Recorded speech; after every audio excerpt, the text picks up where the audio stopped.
അനശ്വര ഗായകൻ മുഹമ്മദ് റാഫിയുടെ ഓർമ്മകളിലാണ് കോഴിക്കോട്. പ്രിയപ്പെട്ട ഗായകന്റെ 45-ാം ചരമവാർഷിക ദിനത്തിൽ അദ്ദേഹത്തിന്റെ ഗാനങ്ങളെ നെഞ്ചോട് ചേർക്കുകയാണ് ആരാധകർ.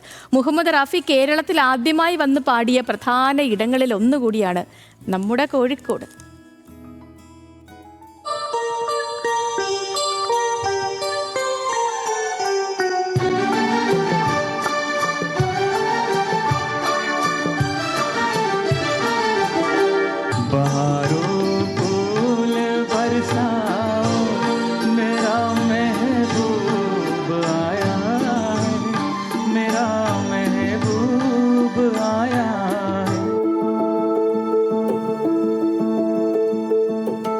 ഇന്ന് തന്നെ കോഴിക്കോട് നഗരത്തിൽ 3 റാഫി അനുസ്മരണ പരിപാടികൾ നടക്കുന്നത്. റാഫി ആരാധകർക്കിടയിൽ വലിപ്പ ചെറുപ്പങ്ങളില്ല. 155 പാട്ടുകൾ 14 മണിക്കൂർ കൊണ്ട് പാടി ഗിന്നസ് റെക്കോർഡിട്ട അഷ്റഫ് കോഴിക്കോട് പാളയം മാർക്കറ്റിലെ ചുമട്ട് തൊഴിലാളി കൂടിയാണ്. ഈ ലോകത്ത് അഷ്റഫിന് റാഫി അല്ലാതെ മറ്റൊന്നുമില്ല.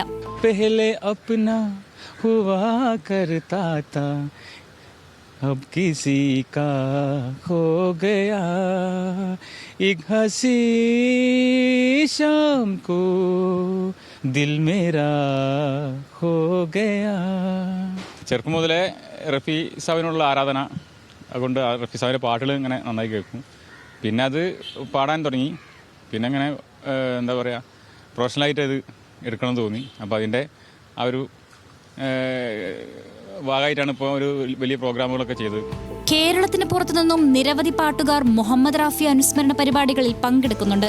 ഉത്തരേന്ത്യയിലെ റാഫി ആരാധക സദസ്സുകളിൽ ശ്രദ്ധേയനായ പുനെ സ്വദേശി സന്ദീപ് ഉപാലെ ഇന്ന് നഗരത്തിൽ പാടും. 45th जो डेथ एनिवर्सरी है रफ़ी साहब की, उसके लिए मुझे यहाँ पर बुलाया गया है. So I am feel so blessed कि मुझे इतने अच्छे प्रोग्राम के लिए मुझे यहाँ पे फर्स्ट टाइम बुलाया गया है. तो मैं बहुत खुद को खुश नसीब समझता हूँ और I am so excited to perform. So मैं ऐसा चाहूँगा कि सब लोग आप आके इस प्रोग्राम को हम एक यादगार शाम बना लेंगे. ദക്ഷിണേന്ത്യയിൽ ആദ്യമായി മുഹമ്മദ് റാഫിയുടെ പേരിൽ ഒരു റോഡുള്ളത് കോഴിക്കോടാണ്. അതുപോലെ ആദ്യത്തെ റാഫി മ്യൂസിയം നിർമ്മാണ ഘട്ടത്തിലാണ്. മുഹമ്മദ് റാഫിൻ്റെ പേരിൽ റോഡുള്ള ഇന്ത്യയിലെ ഏക റോഡുള്ള ഹിന്ദി സംസാര ഭാഷ അല്ലാത്തൊരു സ്ഥലത്ത് കോഴിക്കോട്ട്, ബോംബെയിനെക്കാട്ടും കൂടുതൽ ആരാധകരുള്ള സ്ഥലമാണ് കോഴിക്കോട്. അവിടെ ഇന്ന് ഈ പരിപാടികളൊക്കെ ആയിട്ട് കൊണ്ടുപോവുകയാണ്. ഫിഷ് മാർക്കറ്റിലൊരു പ്രോഗ്രാമുണ്ട്. അങ്ങനെ പല സ്ഥലത്തും കയാൽ എന്ന് പറഞ്ഞ വേറെ സംഘടന, മുഹമ്മദ് റാഫി ഫൗണ്ടേഷൻ്റെ വലിയൊരു പ്രോഗ്രാം ബോംബെയിൽ നിന്നുള്ളൊരു ഗായകൻ ഇന്ന് ഇവിടെ വന്നിട്ട് പാടുന്നുണ്ട്. മുഹമ്മദ് റാഫി മരിച്ചിട്ട് അരനൂറ്റാണ്ടിനോടടുക്കുമ്പോഴും റാഫിയുടെ പാട്ടുകൾക്ക് മരണമില്ല. എല്ലാവരും ഒരുപോലെ ആസ്വദിച്ച് പാടുന്ന പാട്ടുകളിൽ റാഫി മരിക്കാതെ ജീവിക്കുന്നു. ബഹാരോ ഫൂൽ ബർസാओ मेरा महबूब आया है. बहारो फूल बरसाओ मेरा महबूब आया है. ന്യൂസ് മലയാളം, കോഴിക്കോട്. കായിക വിശേഷത്തിലേക്കാണ്. ലോക ലെജൻഡ്സ് ക്രിക്കറ്റ് ചാമ്പ്യൻഷിപ്പിൽ പാകിസ്ഥാനെതിരായ സെമിയിൽ നിന്നും ഇന്ത്യ പിന്മാറിയിരിക്കുകയാണ്. പഹൽഗാം ഭീകരാക്രമണത്തിന്റെ പശ്ചാത്തലത്തിലാണ് ഈ പിന്മാറ്റം.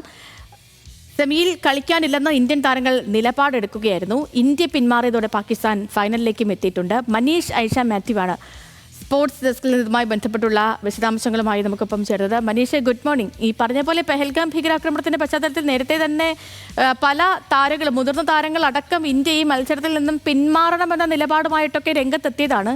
ഇപ്പോൾ ആ പിന്മാറ്റം പൂർണ്ണമായിരിക്കുന്നു അല്ലേ? സെതു, ഗുഡ് മോർണിംഗ്. തീർച്ചയായും ഈ പഹൽഗാം ഭീകരാക്രമണത്തിന് ശേഷം ആദ്യമായാണ് ഒരു ഇന്ത്യ പാകിസ്ഥാൻ പോരാട്ടത്തിന് വേദി ഒരുങ്ങിയത്. അത് ശരിക്കും ഈ ലെജൻഡ്സ് ലോക ചാമ്പ്യൻഷിപ്പിലായിരുന്നു അത്തരത്തിലൊരു വേദി ഒരുങ്ങിയത്. ആദ്യം ഗ്രൂപ്പ് ഘട്ടത്തിൽ ഇരു ടീമുകളും തമ്മിൽ മത്സരമുണ്ടായിരുന്നു. അന്ന് ഇന്ത്യൻ താരങ്ങൾ മത്സരിക്കുന്നില്ല എന്നൊരു തീരുമാനമാണ് എടുത്തത്. അതിന് പ്രധാനമായി പറഞ്ഞ കാരണം ഈ പറയുന്ന ഈ പഹൽഗാം ഭീകരാക്രമണം തന്നെയായിരുന്നു. പിന്നീട് ആ സമയം തന്നെ ഈ ഏഷ്യ കപ്പുമായി ബന്ധപ്പെട്ട് BCCയും പാകിസ്ഥാനുമായി മത്സരിക്കേണ്ട എന്നൊരു തീരുമാനത്തിലായിരുന്നു ഉണ്ടായിരുന്നത്. പിന്നീടാണ് ഈ ഏഷ്യ കപ്പിൽ പാകിസ്ഥാനുമായി മത്സരിക്കാമെന്നൊരു തീരുമാനം BCCI എടുക്കുന്നത്.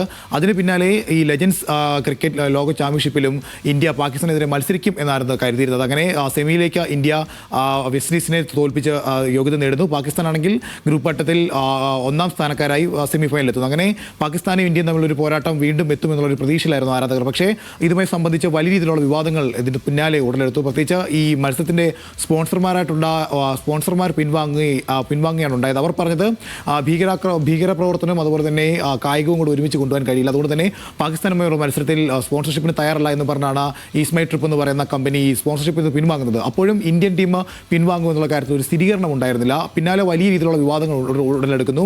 ഇന്ത്യൻ മുൻ താരങ്ങളായിട്ടുള്ള അസ്രുദ്ദീൻ അതുപോലെ തന്നെ മനോജ് തിവാരി അടക്കമുള്ളവർ രംഗത്തെത്തുന്നു.